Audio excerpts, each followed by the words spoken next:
자, 오후에 살펴볼 하나님의 말씀은 로마서 14장입니다.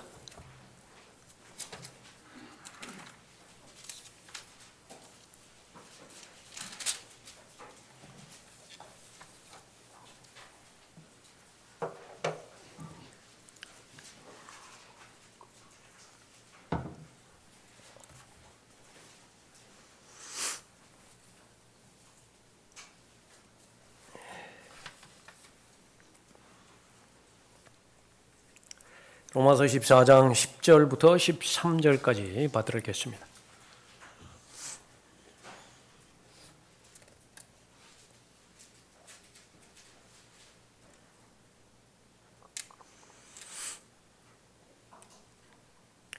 그런데 너는 어찌하여 내 형제를 판단하느냐? 어찌하여 내 형제를 없인 여기느냐? 우리가 모두 그리스도의 심판석 앞에 서리라. 이는 기록된 바 주가 말하노라. 내가 살아있으니 모든 무릎이 내게 꿇을 것이요 모든 혀가 하나님께 자백하리라고 하였습니다. 그러므로 우리 각 사람이 하나님께 자신에 관해 설명하리라. 그런즉 우리가 더 이상 서로를 판단하지 말고 도리어 형제들 앞에 거치는 것이나 방해물을 놓지 아니하였는지 판단해야 하리라. 기도하겠습니다. 아버지 하나님, 오후에도 아름다운 예배로 모일 수 있도록 인도해 주시고 주님 앞에 영과 진리로 또 진실된 마음으로 경배드릴 수 있도록 모든 여건 구비시켜 주시니 감사드립니다. 한 주 한 주 또 한 달 한 달 그렇게 주님 앞에 신실하게 경배드린 그 경배가 이제는 어느덧 한 해를 그렇게 마무리 짓는 마지막 달에 와 있습니다. 매일매일마다 신실하게 주님 앞에 다가서길 원하며 또 주님을 기쁘시게 해드리기 위해서 애쓰는 하나님의 귀한 자녀들, 하나님께서 가장 귀히 여겨주시고 지금까지 보호해 주셨듯이 최상으로 지켜주시고 잘 보호해 주셔서 또 하나님과 동행하고 또 하나님의 맡겨주신 일들을 감당하는 데 어렵지 않도록 친히 인도해 주시길 원합니다. 선포되는 말씀에 기름 부어 주셔서 또 오후에 주시고자 하는 하나님의 생명의 말씀, 능력의 말씀으로 역사케 해 주심으로 인해서 말씀으로 인한 아름다운 열매 맺을 수 있도록 인도해 주시길 원합니다. 저를 주님의 영으로 충만하게 채워주십시오. 주 예수 그리스도의 이름으로 기도드렸습니다. 아멘.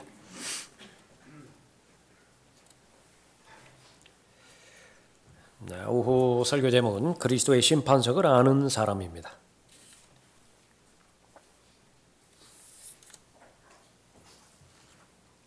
그리스도의 심판석이라고 하는 이름이 신약성경에 3번 나오는데 그 가운데서 제일 첫 번째 나오는 본문이죠. 로마서 14장입니다. 실제로 하나님의 말씀을 통해서 그리스도인이 누구인가, 또 우리는 어디로 가고 있는가, 그 사실을 알고 있다라고 한다면 우리는 지금 현재 있는 이곳에서 무엇을 해야 하는가를 가르쳐 주고 있는 진리지요. 그 가운데 중심에 그리스도의 심판석에 관한 교리가 있습니다. 그래서 이 그리스도의 심판석에 대한 진리, 이 교리를 사실 그대로만 잘 알고 있다라고 한다면, 다시 말하면 이 교리에 대한 믿음과 또 이 교리가 요구하고 있는 실행, 그것을 그대로 잘 받아들일 수만 있다라고 한다면 가장 중요한 교리입니다. 모든 것들을 다 품을 수 있기 때문에 그런 것이죠. 실상 우리 모두는 예수 그리스도의 재림을 기다리고 있고 재림에 관련된 많은 공부를 하고 있습니다. 그런데 그 재림, 그것을 조금 더 한 단계 깊이 들어가 보면 그것은 심판을 말합니다. 예수 그리스도의 재림을 기다린다 라고 하는 말은 그 심판을 기다리고 잘 대비한다, 그 말이죠. 마귀가 이 하나님의 말씀을 공격함으로 인해서 하나님의 자녀가 말씀으로 인한 복을 얻지 못하도록 방해하는 그 계략에는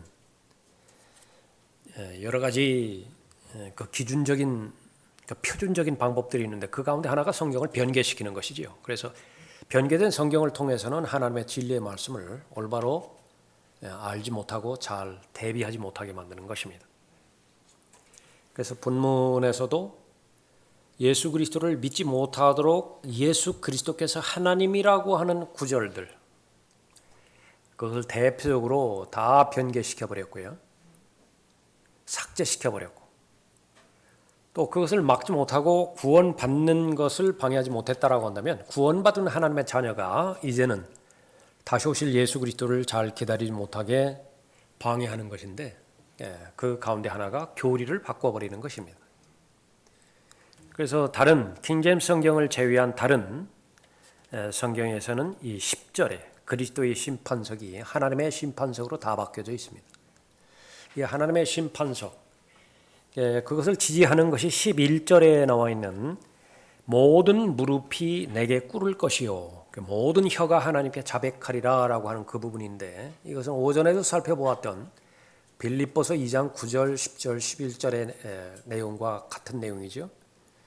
이 내용에는 직접적으로 말씀하시는 것이 바로 요한계시록 20장에 나온 큰 백보자의 심판입니다.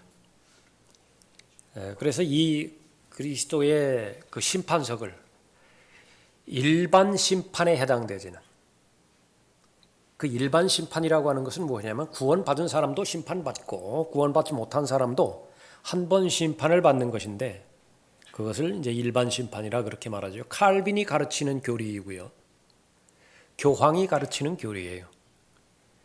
그럼 그것은 병행해서 말하자고 한다면 그리스도의 심판석에 대한 교리도 알지 못하고 또 알지 못하기 때문에 믿지도 못하고 준비하지도 못하게 만드는 것이죠.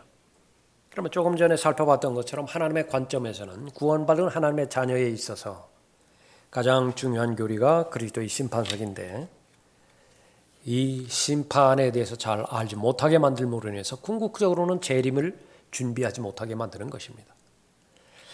그리스도의 심판석을 아는 사람인가? 나는 그리스도의 심판석을 아는 사람인가?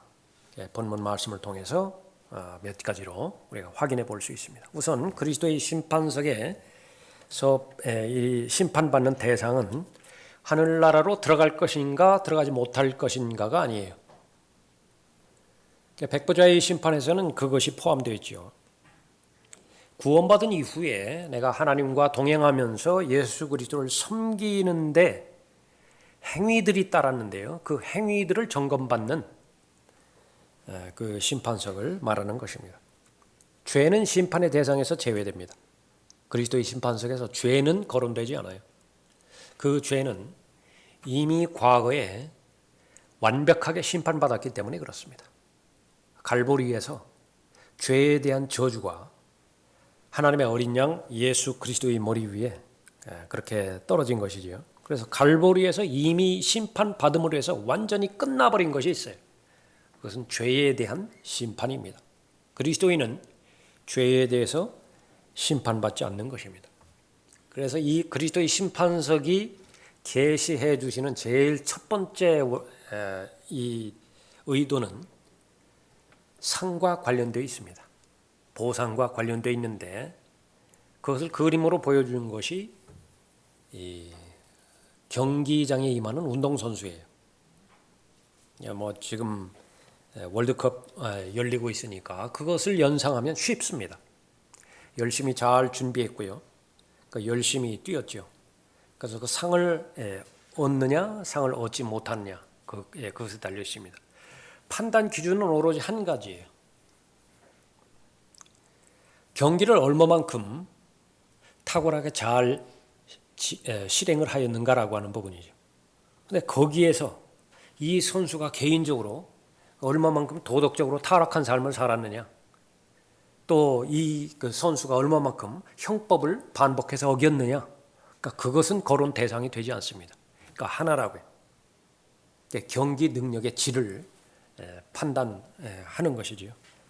그래서 그 목적은 상을 주기 위함입니다. 그것이 제일 먼저 그리스도의 심판석이 제시해 주는 그 교리입니다. 이것은 어디에서부터 시작되느냐라고 하면 자녀이면 상속자라고 하나님께서 말씀하셨죠. 자녀에 대한 성경적 해석은 무엇이냐? 성경에서 말하는 사전적 의미가 무엇이냐? 그러면 상속자예요. 밖에서는 우리가 살고 있는 문화에서는 어떻게 해석하든지 그건 참조할 뿐이고요. 자녀이면 상속자예요. 근데 그 상속에는 두 가지로 나뉘어져 있죠. 자녀라고 하는 신분 때문에 자동적으로 우리가 예약이 돼 있는 상속이 있습니다. 그건 더럽혀지지 않고 쇠잔하지 않고 썩지 않을 유업이에요. 그것은 바로 우리의 몸에 해당되어지는 것이겠고요. 그리스도의 영광스러운 몸으로 변모됩니다. 구원 받았다라고 하는 이유 하나만으로 가능하다. 우리의 영원히 거주할 집이 있죠. 영원한 생명이 있죠. 그러니까 모두가 다 그 유업입니다. 또 하나는 우리가 애써서 경주자가 경주에 열심히 임함으로 인해서 최선을 다해서 애씀으로 인해서 얻는 보상에 대한 유업이 있어요. 상속이 있어요. 그러니까 그 조건은 무엇이냐 그러면 그리스도를 섬기는 것입니다. 그리스도를 위해 고난받는 것이지요. 그렇게 되어지면 이제 자녀이면 상속자예요. 그 상속자는 마땅히 보상을 받아야 되는데 모두가 다 부담되어지는 일들이 아닙니다. 이것을 어디서부터 잘못되었는지 이 그리스도의 심판석에서 유업을 받고 상속의 대상이 되어지고 이런 모든 부분들이 부담으로 오는 것은 상당히 많은 부분에 있어서 설교자의 잘못이고 또 성경을 가르치는 성경 교사의 잘못이에요. 국가 대표에 발탁되기 위해서 얼마만큼 애들을 많이 씁니까? 국가 대표에 한번 소속이 되어보려고 얼마만큼 애를 써요. 그러니까 누가 그렇게 애를 쓰느냐 하면 그 가치를 아는 사람이겠죠. 그러면은 그 일에 초점을 맞춰서 이제 헌신할 것입니다. 그러니까 마침내 거기에 멤버가 되죠. 얼마만큼 기뻐하나요? 얼마만큼 기쁜가요? 이제 스타트 라인이 결정이 됐어요. 이제 뒤돌아보지 않습니다. 그러니까 이제 해야 될 일은 무엇이냐 그러면 자신의 역할, 자신이 맡은 포지션이 있을 거 아니겠어요? 자신이 달려갈 길이 있을 거 아니겠어요? 거기에 이제 최선을 다하는 것입니다. 그 가운데 어떤 선수 하나라도 나는 참여하는 데 의의가 있다. 내 상은 바라지 않는다. 그러니까 그런 사람은 없어요. 왜 그러냐면 그 가치를 너무나 잘 알기 때문에 그렇습니다. 거기에 포함해서 뭐 보상금이 몇 천만 원이니 몇 억이니 이거는 두 번째일 것 같아요. 돈 벌기 위해서 그 목적이 첫 번째인 것은 아닐 것입니다. 그 영예일 거예요. 그 영광이죠. 대한민국 한 나라를 대표로 해서 자기가 뛴다. 그러니까 자기가 뛰는 것 대한민국이 뛰는 것이에요.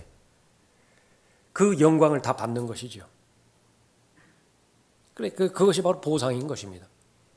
그런데 그 사람이 내가 국가 대표가 되면 어떻게 되지? 부담이 된다. 나한테 위치가 맡겨졌는데 그 위치에서 내가 그 위치에서 경기하는 것이 나한테는 부담이 된다. 이렇게 말할 사람이 누가 있어요?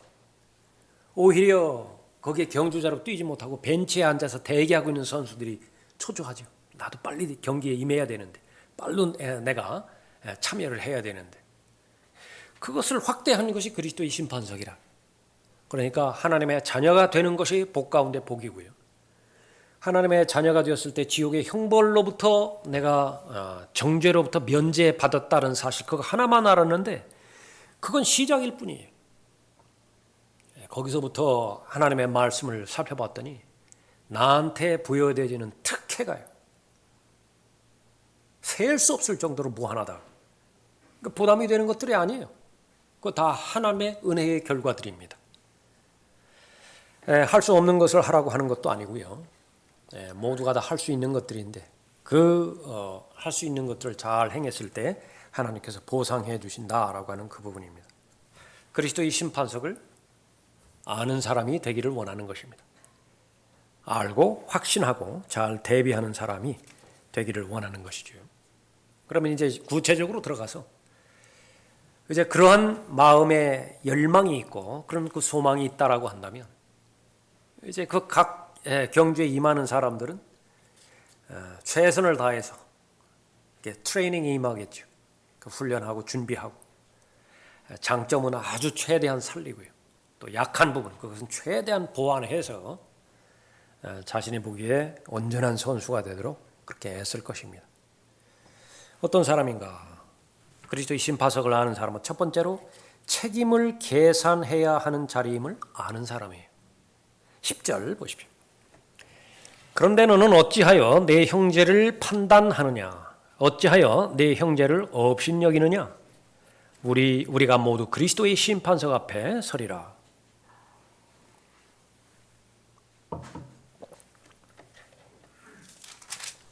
1절 보시겠습니까? 14장 1절.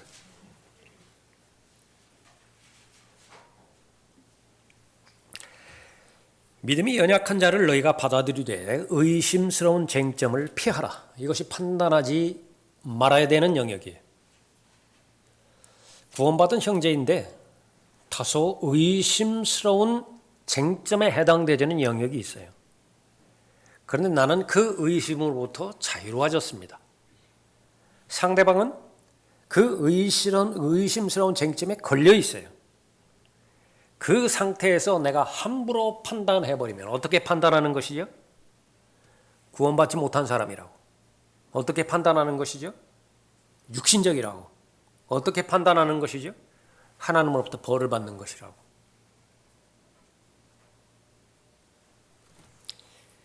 이 절에 어떤 사람은 모든 것을 먹을 믿음이 있지만 연약한 사람은 채소만 먹느니라. 먹는 자는 먹지 못하는 자를 업신여기지 말고 또 먹지 못하는 자는 먹는 자를 판단하지 말라.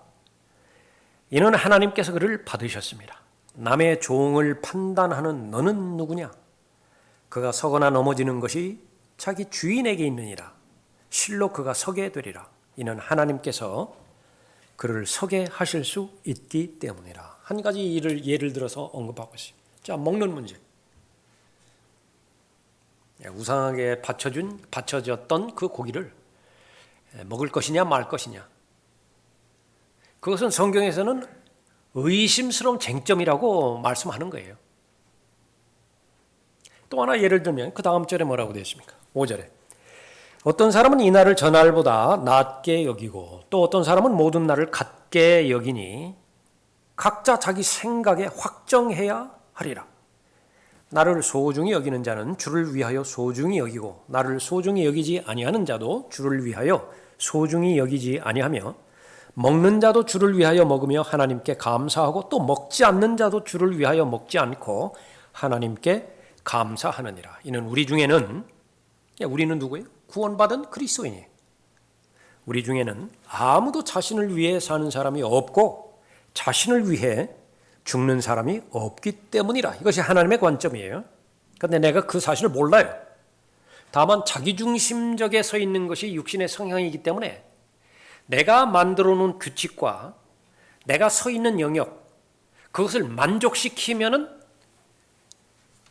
나의 관점에서 올바른 사람이라고, 믿음이 있는 사람이라고, 견고한 사람이라고 판단하지만, 그러나 그 기준에서 벗어나 있다든지 내 영역 밖에 있다든지 그러면 내가 함부로 판단해 버리는 거예요. 어떻게 판단한다고요? 구원받지 못한 사람이라고, 육신적인 사람이라고. 8절에 우리가 살아도 주를 위하여 살고 죽어도 주를 위하여 죽나니 그러므로 우리가 살든지 죽든지 우리는 주의 것이라. 주인과 종, 이 관계를 명확히 하는 것이죠.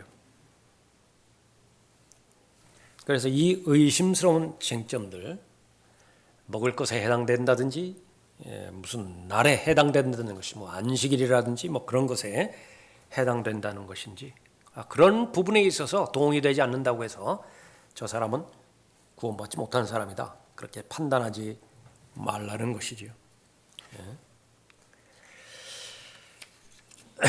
베드로전서 4장 17절에서는 이는 하나님의 집에서 심판을 시작해야 할 때가 되었음이니 만일 그 심판이 우리에게서부터 먼저 시작되면 하나님의 복음에 순종하지 않는 자들의 그 종말은 어떠하겠느냐.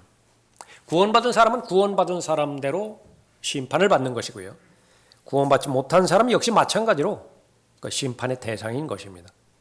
그래서 성경은 심판에 관련된 그 교리들을 아주 자세하게 잘 설명해 주고 있는 것인데, 그리스도인이 받아야 되는 심판, 그리스도의 심판석이죠. 그 그리스도의 심판석은 어떤 자리냐? 바로 책임을 계산해야 하는 자리인 것을 알고 있는, 그것을 알고 있다라고 한다면 나는 실제로 그리스도의 심판석을 잘 알고 있는 것입니다.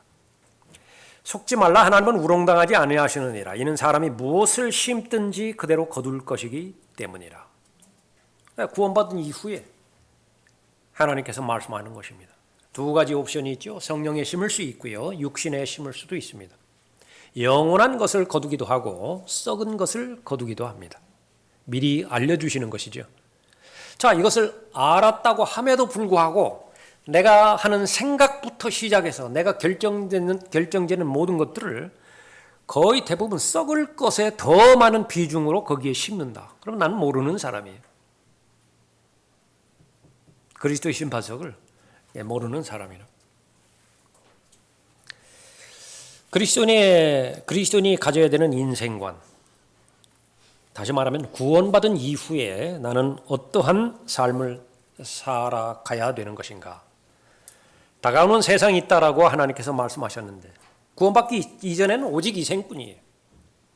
오직 이생에만 의미가 있습니다. 그러나 하나님의 말씀을 통해서 가르쳐 주시는 것은 다가오는 세상이 진짜 세상이다. 다가오는 세상을 준비하는 삶을 말하는 것이죠.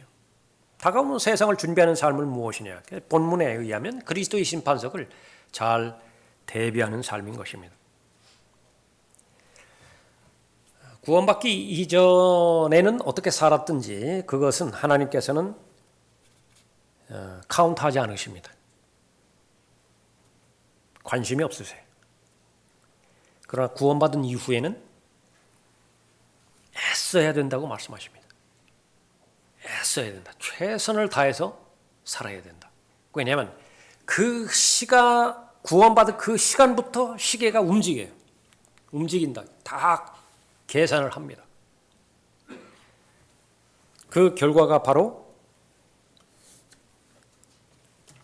하나님 앞에서 계산해야 되는 자리인 것인데, 우리에게 맡겨주신 많은 것들, 그 가운데서 특별하게 거룩한 의무에 해당되는 책임들이 있습니다.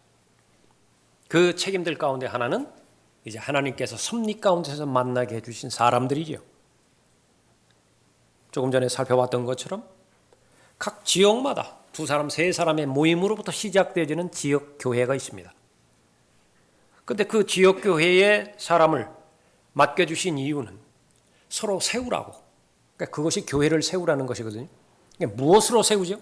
섬김을 통해서 세우는 것입니다. 그 섬김 가운데서 가장 많은 부분을 차지하는 것이 말이에요. 말을 통해서 세우는 것입니다. 그런데 그런 목적으로 만나게 해 주셨는데, 그렇다고 한다면 나에게는 책임이 있는데, 내 옆에 있는 사람을 세워야 되는 책임이 있잖아요. 그 책임을 다하는 것은 고사하고 오히려 형제를 망쳐버리면, 실족하게 해버리면 그것은 그리스도의 심판석을 모르는 사람이다. 의식하지 않고 함부로 말을 하고 함부로 판단을 하고, 하나님께서 이미 받으셨다고 말씀하시는데 그 형제를 하나님께서 받으신 거예요. 그 사람이 쓰러지든 그 사람이 넘어지든 넘어지지 않든 그것은 주인의 소관이라고 말씀하시는데, 그 월권을 해버리는 것입니다. 그것은 무엇을 말하는 것이냐? 모두가 다 우리가 계속해서 반복적으로 확인하는 것처럼 예수 그리스도의 마음, 예수 그리스도의 생각이 무장되어지지 않은 상태에서, 성령 하나님께서 관장하지 않는 상태에서 나아가는 말들, 그것은 다 육신적인 말들이라고요. 그것은 세워주지 않아요. 은혜로운 말이 아니라고요. 은혜로운 말이라고 해서 부드러운 말만을 말하는 것이 아니죠. 거기에는 심한 책망도 있고요. 거기에는 심한 정죄의 말도 있습니다. 그러나 그 모든 부분들이 바로 살리기 위해서 하는 말이고 세워주기 위해서 하는 말들이에요. 그러나 그 책임을 의식하지 못하고 하루하루 살아간다라고 한다면 그리스도의 심판석을 알지 못하는 그런 사람들이다 말하고 있는 것입니다. 한 번 받은 구원은 영원하니까 내 멋대로 살 수 있다. 그것이 그 사람에게 진정으로 구원이 이루어졌다라고 한다면 그 말이 맞습니다. 절대로 거부하면 안 돼요. 그러나 아무도 모릅니다. 그 사람이 구원 받았는지 구원받지 못했는지 아무도 모르는 거예요. 하나님의 은혜라고 하는 것은 구원에 이르는 그런 능력도 주지만은, 그러나 얼마든지 받은 은혜를 남용할 수도 있습니다. 남용하지 않기 위해서는 계속해서 하나님의 말씀을 올바로 나누어서 잘 공부해야 되는데, 공부의 목적은 무엇입니까? 나의 지식이 되게 하는 것이지요. 그 지식은 나를 갖추어 줘요. 그 지식은 나를 대비하게 해주는 것입니다. 그 가운데 중요한 우리가 그리스도의 심판석이죠. 그리스도의 심판석을 내가 잘 알았다라고 한다면 그것을 잘 대비하게 하는 것인데, 이 구원에 대해서 성경에서는 결코 말한 적이 없는 내 멋대로 살아도 된다, 그렇게 방치하는 것이죠.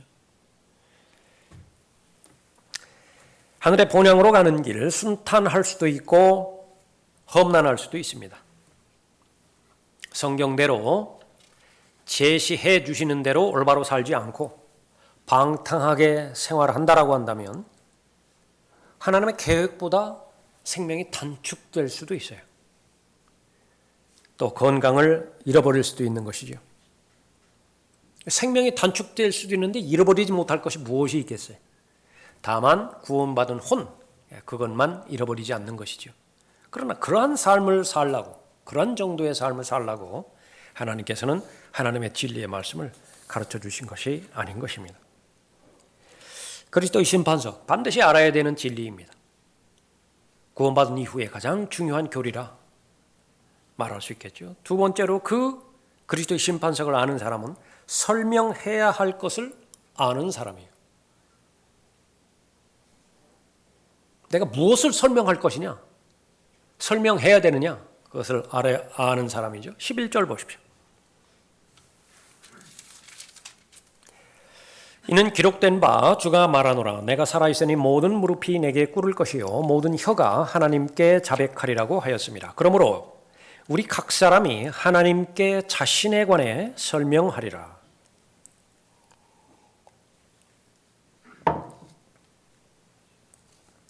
성경에서 중요하게 여기는 대상은 각 사람이죠. 교회에 목사와 교사를 주신 목적, 그것은 한 사람 때문에 그렇다고요. 각 사람이 하나님의 아들을 아는 지식에 도달하게 해야 돼요. 그 사람이, 한 사람이 섬기는 일에 참여하게 해야 되는 것입니다. 그래서 지식과 섬김, 다시 말하면 믿음과 행함을 통해서 계속 성장하는 거예요. 빨리 어린아이의 상태를 벗어나게 하는 것이죠. 그럼 이리저리 휩쓸리지 않는다라고 성경은 보장합니다.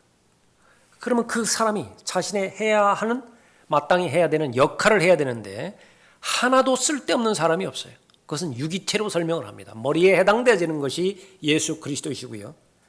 뼈에, 골격에, 살에 해당되어지는 것이 구원받은 모든 믿음의 지체들이에요. 거기서 무익한 존재는 없어요. 모두가 다 필요한 존재들입니다. 모두가 다 아름다운 조화를 이루어서, 좋은 결합을 이루어서 더 강하게 되고요, 더 유익한 그런 몸을 형성하게 되어지는 것이죠.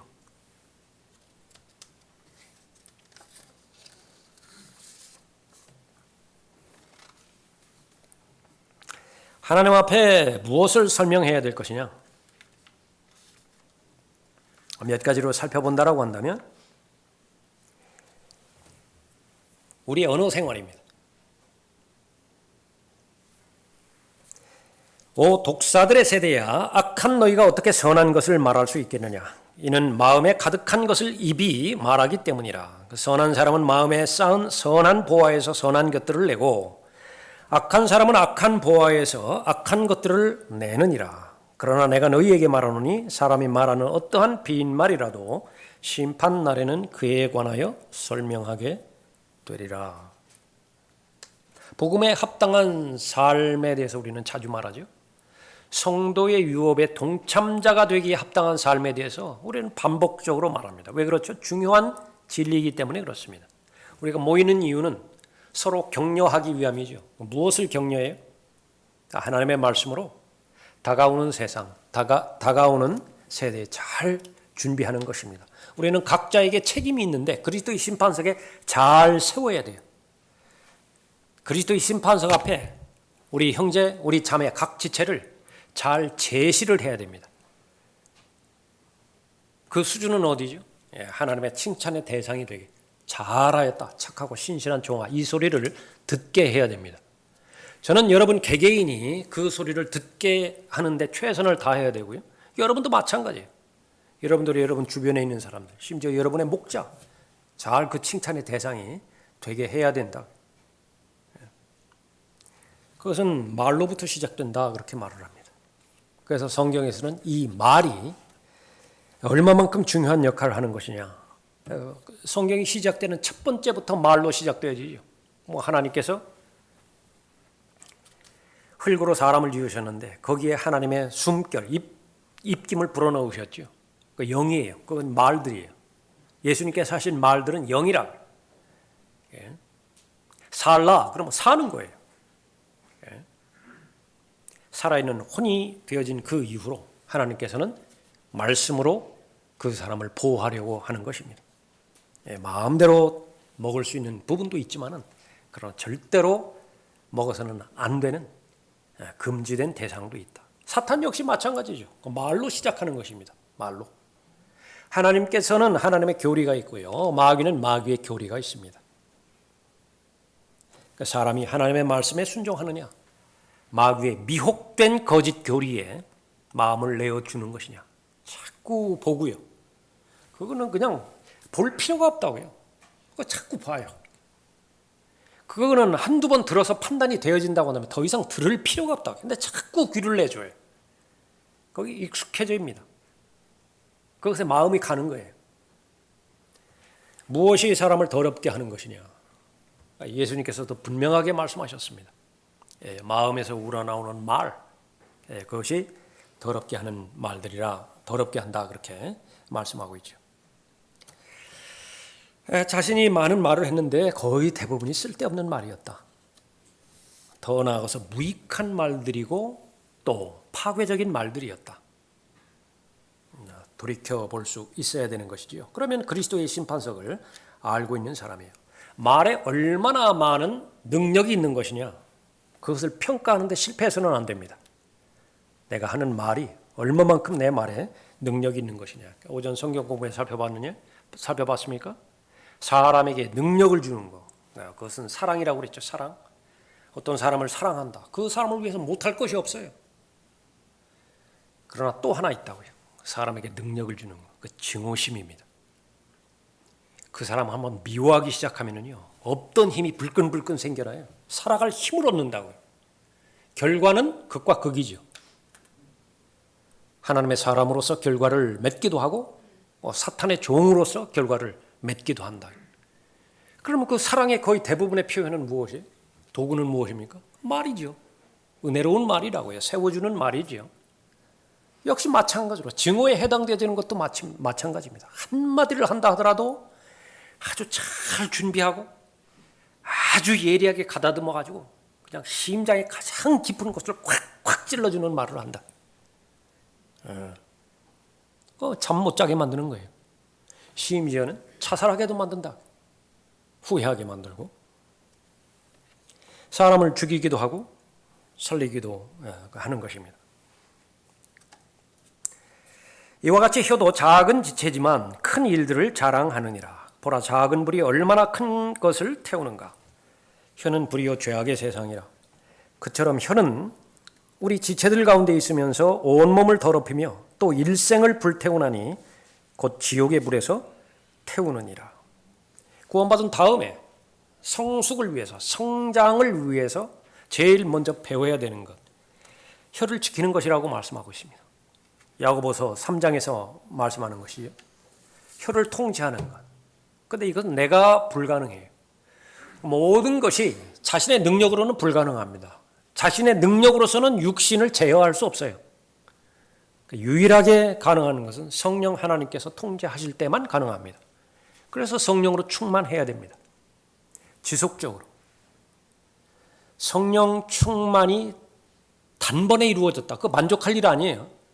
언제까지 계속해서 축구를 해야 되는 것이냐. 그러면 성령 충만이 계속 영향력을 발휘해서 성령의 열매를 맺을 때까지 해야 됩니다.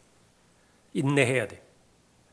그 과정 가운데서 얼마나 많은 경우 성령을 슬프게 하는 요소들이 충동적으로 나한테 다가오고 성령을 소멸케 하는 요소들이 나한테 급작스럽게 다가오는지 여러분 모두가 다 경험한 것이 그렇게 많은 것을 투자해서 좋은 마음의 상태를 유지해서 하나님의 말씀으로 잘 무장되어 있는데 그것이 그 순간이 지난 지 30분도 지나기 전에 다 파괴되어 버리는 경우 한두 번 일이겠습니까?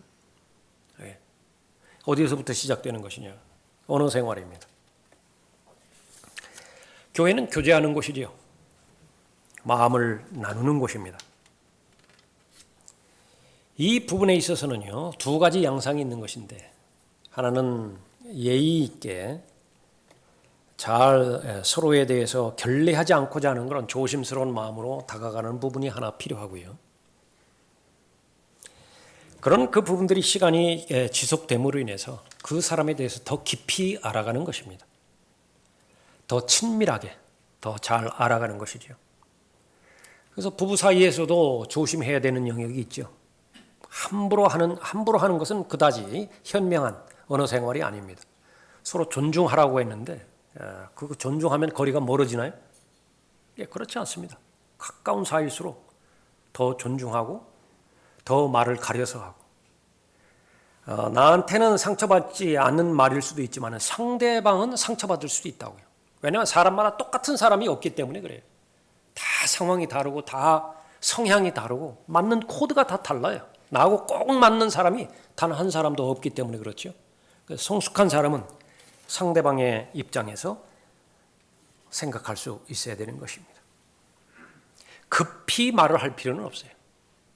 한번 생각해 보는 것입니다. 이 말을 하면 저 사람이 세워질 것이냐, 혹 허물을 수도 있는 것이냐.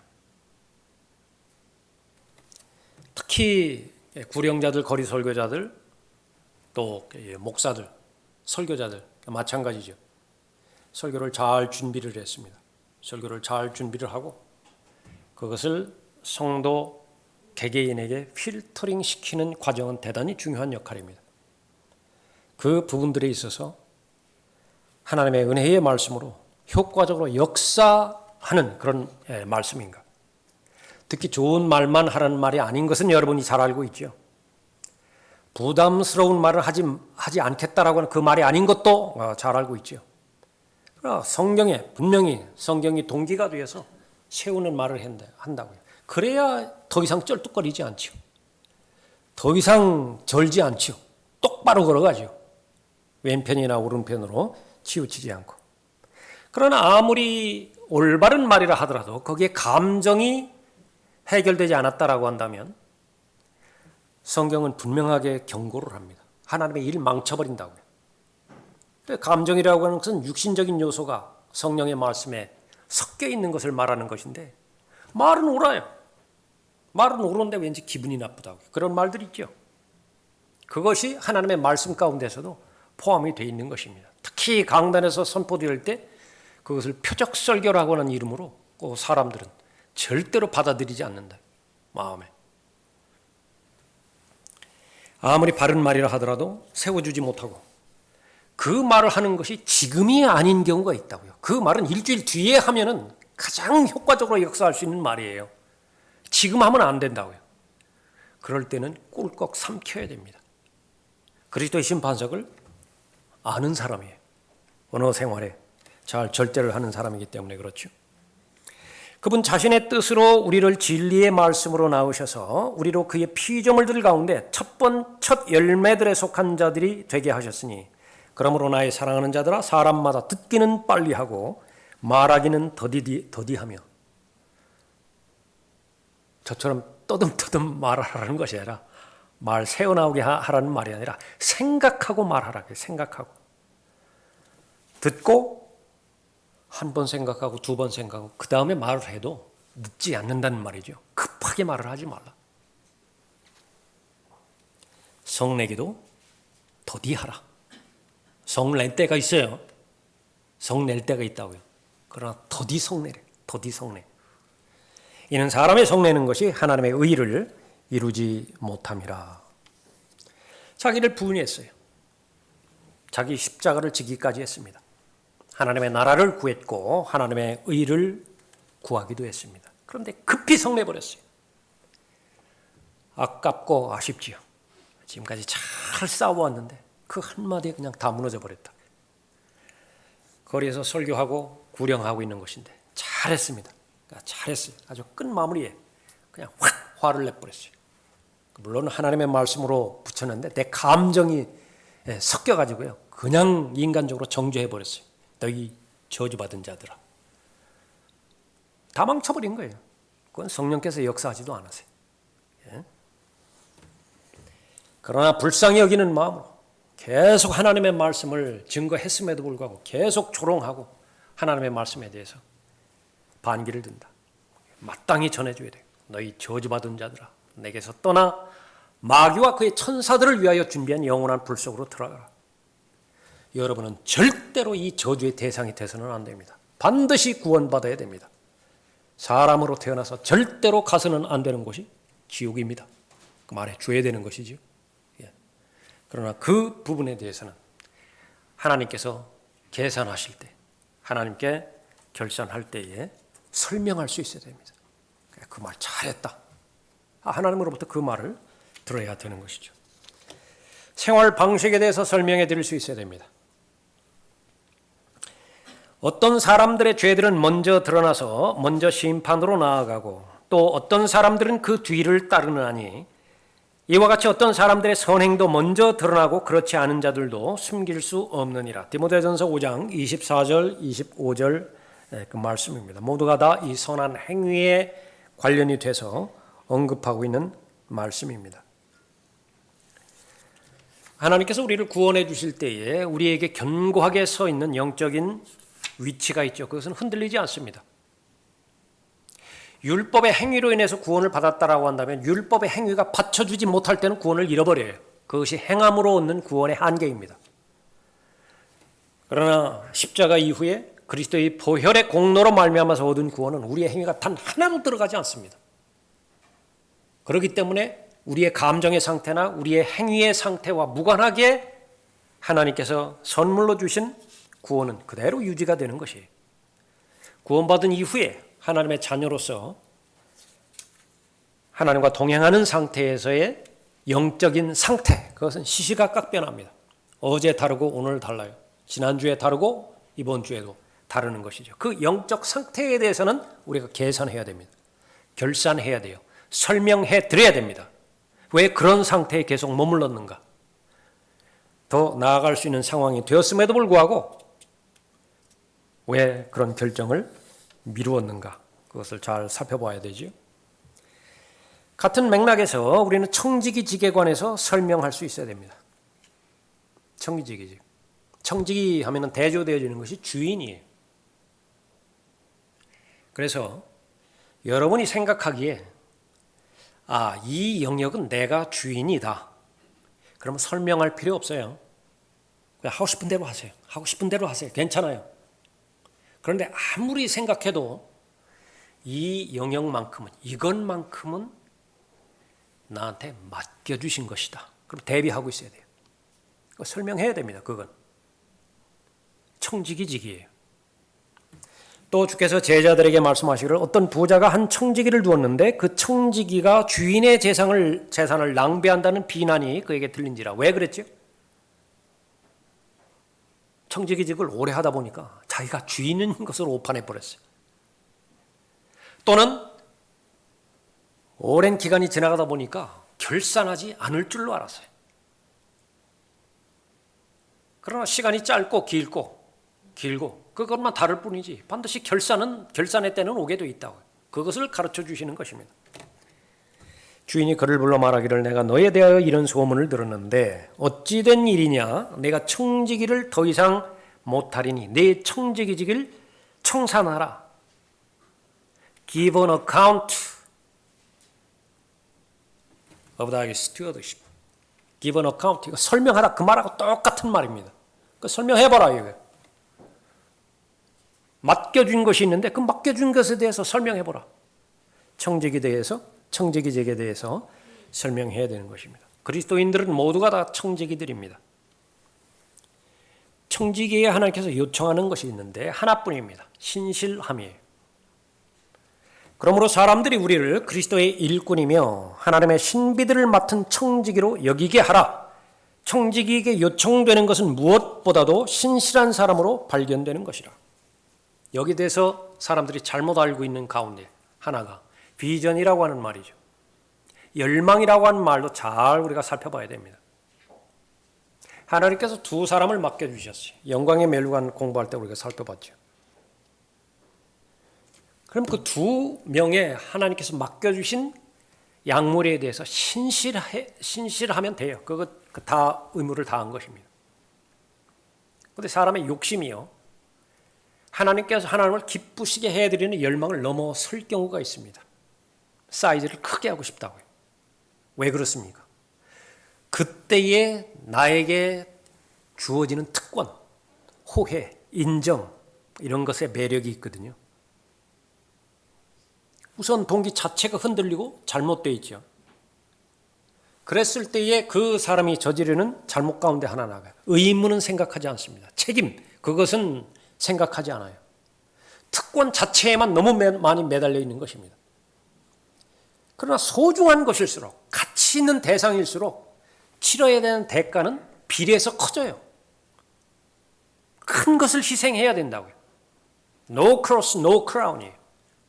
No pain, no gain이에요.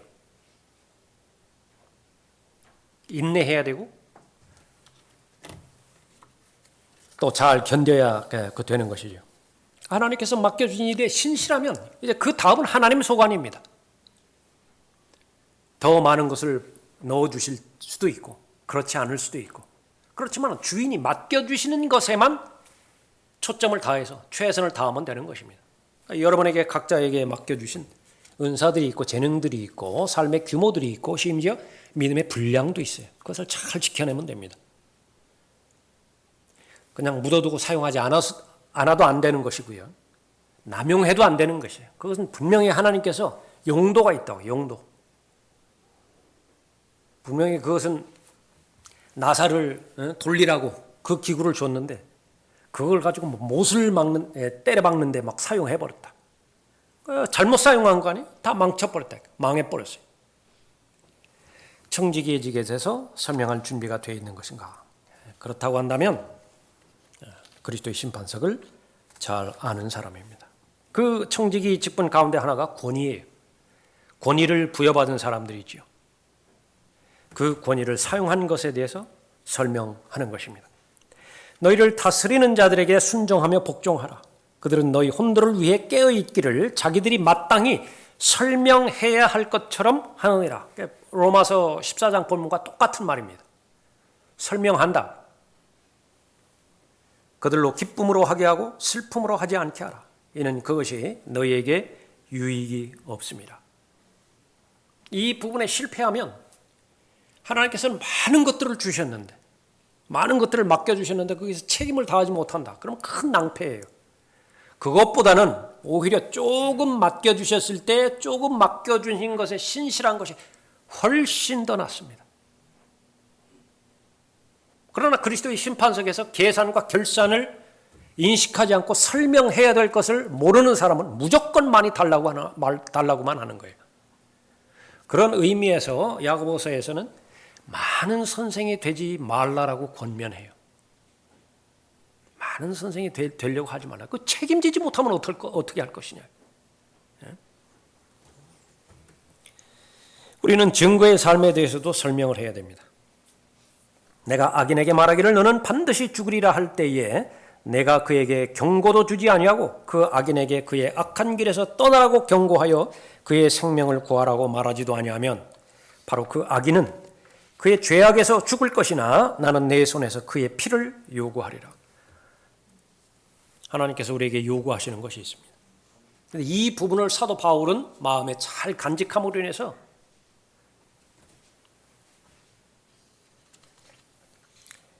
하나님의 모든 사람의 피로부터 자신이 깨끗하다라고 말하고 있죠. 그건 하나뿐이에요. 다 말해 주었습니다. 그것을 설명하게 될 때가 있는데 너는 왜 그 말을 얘기해 주지 않았느냐고. 설명을 해야 돼요. 내가 설명을 했는데 왜 그 말을 안 했는지.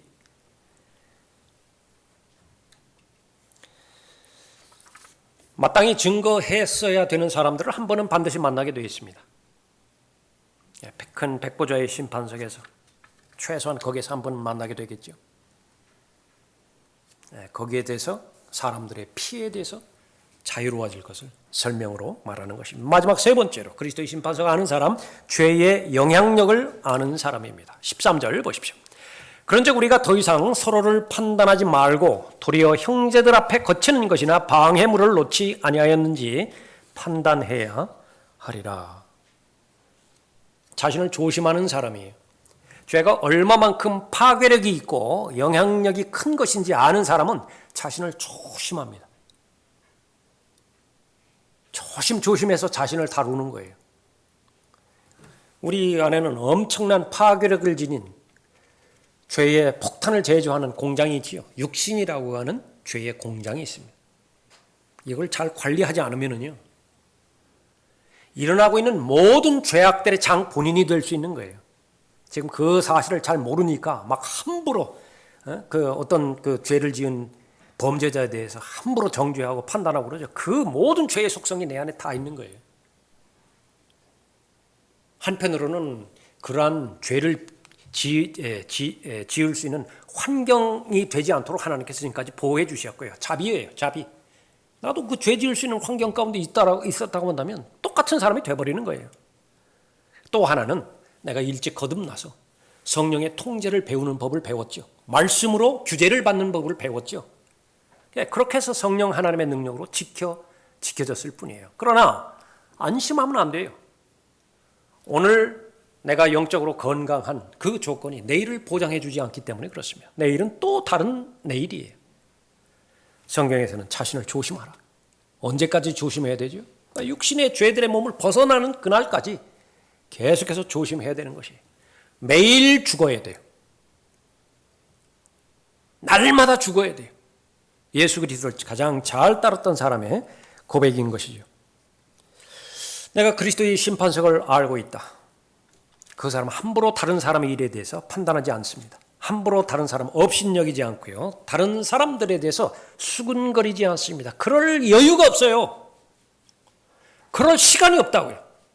내 자신만 관리하고 내 자신에게 조심하는 것만 하더라도 버겁다고요. 그러니까 또 매일매일 놓치잖아요. 본인에 대해서 조심하고 본인에 대해서 잘 관리하는데 놓치기 때문에 자백하고 회개하는 거예요. 그 부분에 충실히 했다고 한다면 뭘 자백하겠어요? 뭘 회개하겠어요? 그리스도의 심판석을 아는 사람은 죄의 영향력을 아는 사람인 것입니다. 그런즉 우리가 더 이상 서로를 판단하지 말고 오히려 형제들 앞에 거치는 것이나 방해물을 놓지 아니하였는지 판단해야 하리라. 간단한 말로 어린아이의 유치한 짓을 벗어버리자라고 하는 거예요. 계속 일러 바치잖아요, 어린애들. 유치한 짓이라고요. 그러나 그러한 때가 있지만은 그러한 때를 속히 벗어나는 것입니다. 유치한 짓이라고 하는 것은 하나님을 따르는 것에서 벗어나서 사람을 따르는 짓을 말하는 거예요. 세월이 오래 지냈음에도 불구하고 그 사람의 마음의 중심에 사람이 있어요. 믿음의 대상이 예수 그리스도가 분명함에도 불구하고 그것은 신앙 고백에나 사용하는 말이고요. 실제로 자신의 몸 안에, 마음 안에 사람이 자리 잡고 있어요. 그 사람이 자신을 평가해 주는 것, 거기에 목숨을 건다고요. 유치한 짓이고 그 사람은 그리스도의 심판석을 올바로 준비하지 못하는 사람인 것입니다. 하나님께서 원하시는 그리스도인이 가져야 되는 마음은 무엇입니까? 그리스도의 심판석을 마음에 품고 있으라라고 하는 것입니다. 그리스도의 심판석을 마음에 품고 있는 사람은 그렇지 못한 사람에 비해서 더 많은 일들을 행할 수 있습니다. 더 많은 그 일들에 대해서 조심할 수 있는 것입니다. 우리가 이 지상을 살아가는 것이 현실이라고 한다면, 내가 이 기업체에 몸담고 있어서 월급을 타고 연봉을 받는 것이 사실이라고 한다면, 내 상사가 출장에 가 있을 때 출장으로부터 복귀한다고 한다면 부재 중에 업무를 보고해야 되는 것은 누구보다도 잘 알아요. 그거를 부인하면 어떻게 되는 것입니까? 그게 내 현실인데. 현실은 무엇이죠?